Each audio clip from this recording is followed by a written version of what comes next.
the parallels of singing and life is it's just been an extraordinary revelation to me. I've always thought there were these two rivers that were fighting with each other. Like, how could I be a spiritual being and be an egotistical, egomaniacal opera singer over here, and doing this? So let's try a 16.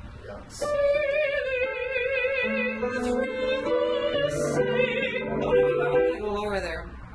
I do it the first time, but. There's so much angst in opera. I mean, there's all this murder and mayhem and losses of love, and everyone's tearing out their hair, and this makes for great opera, right? So then I used to think, well, what is the point of all this? Like, it's great to be screaming. It's wonderful catharsis. I can sing all these emotions. So I've come into this realization, even in music, that humanity is alienated from itself because we're living in these temporal ideas, and we keep reiterating them through music, through poetry. What is this terrible thing we're in? And it's a very temporal feeling, and so there's no way out of that except when we actually put our minds and our souls and our hearts towards what is eternal in us.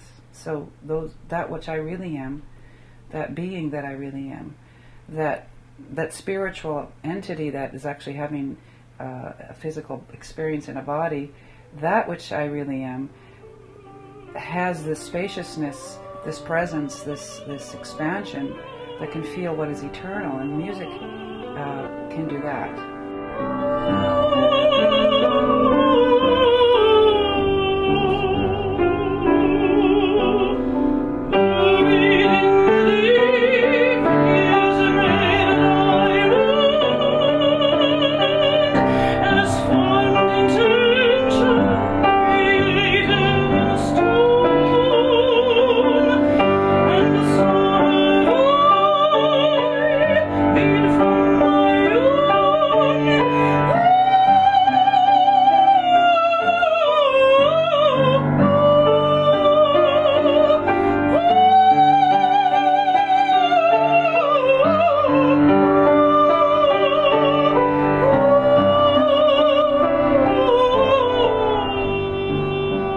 She always said, with joy, all the time, with joy, but with joy, right? So this was the voice in my head.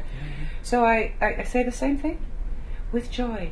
And if you don't feel it here, you won't find it. So you have to feel it. It's in the felt perception that this is why we're here as humans, to feel. Not to think about it, and not to analyze. We can put it all together, but then to come with the feeling, the true felt perception, and take the breath with that feeling. If you, this is the thing we just had in the school. I was saying, you can't act your way into this. You have to feel. You can act as if you're feeling it, or you can feel it. But one will be acting, and one will be effective, right?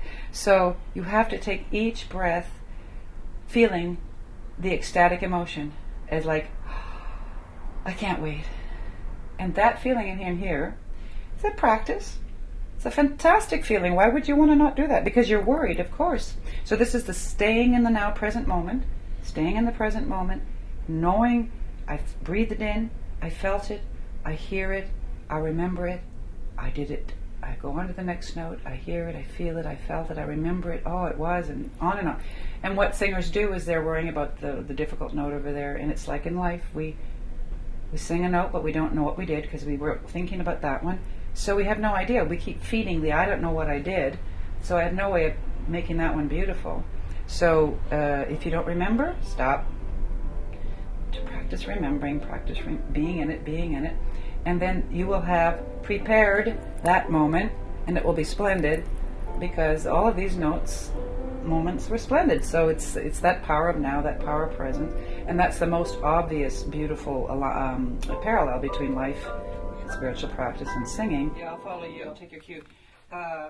This was really at this tempo we're slower than we used to be, and I like it because now this is actually makes some sense. Before it was a little bit awkward. Beauty for me has been sort of the key core. So I'm a taskmaster for discipline, because I think that's also part of the spiritual practice. To stay aware of how beautiful everything is, one has to stay aware, because it can be so implosive right away, immediately on our imprinting from childhood, from the parents' childhood. I mean, the imprinting and the legacy that we've experienced in the history of mankind is quite horrendous. Ready to go, so whenever you're ready. Okay. Those are the things on the ear. I sit here in this beautiful place in the world and think, well, I'm not over there where hell is happening, you know. And there I did quit singing in '94 because really I could not open my throat to sing while I understood Rwanda was happening. There was something in me that responded so viscerally to that I stopped singing. I didn't know how to deal with how the world was not dealing with it, that could actually exist, and that I'm living on a planet that can happen. It was energetically took me down. It just took me down to my knees. And gradually, when I came back to understand that it was through my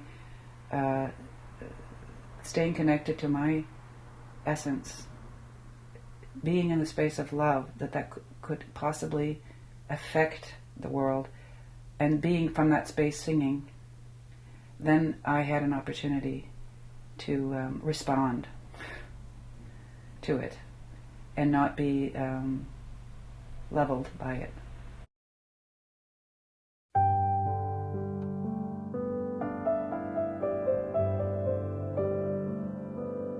I feel that if we, one person at a time, are to stay in our essence and to really experience our essence and to breathe in this fantastic place on a daily basis, we can find connection. Music helps me get there for sure, but I want to learn how to do it without just you and me. How do we connect? How do I connect with the people I'm with?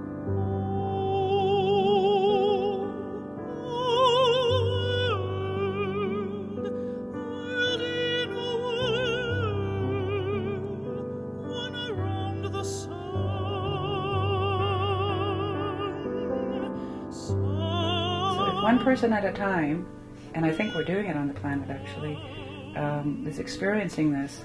We stay connected, we keep from being separated from each other. Love has its own, it's not me loving you, it's me being in the space of love.